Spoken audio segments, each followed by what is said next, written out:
So we're going to do the Waitaha slip stitch pattern. I've knitted the first 2 rows and that will end up looking like that when you go back and forth knitting.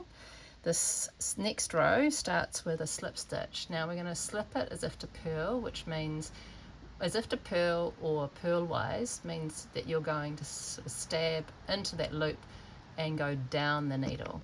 If you were to do it knitwise, then you want to go and have the points sort of be in the same direction as if you're going to knit it. But we're going to do purlwise, so it's this way, and we take that, just slip that stitch straight off the needle. The next stitch we're going to knit, so we pick up this yarn, and I'm actually holding it with my other fingers underneath here, and we're going to bring that yarn around the back and knit it as normal, and then slip the next stitch. So again, we're going to knit the next stitch and we're going to slip that one purlwise. Oops, went out of focus. And one more. And we continue like this all the way to the end, and the last stitch again is another slip stitch. Now when we're going back the other way, we're on the wrong side now, and it's actually the same instructions in some ways, except of where we hold in the yarn. So the first stitch we're going to slip purlwise as we did last row, but then we take the yarn round to the back and then we're going to knit that next stitch, and then we're going to bring the yarn forward again and slip that next stitch and take the yarn round the back, and then we're going to knit, and then run the front again, slip that next stitch.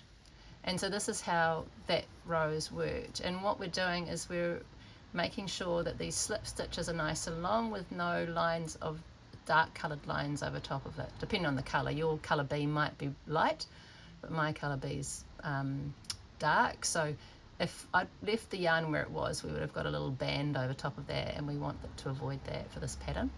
So that's how we work the second row of slip stitches.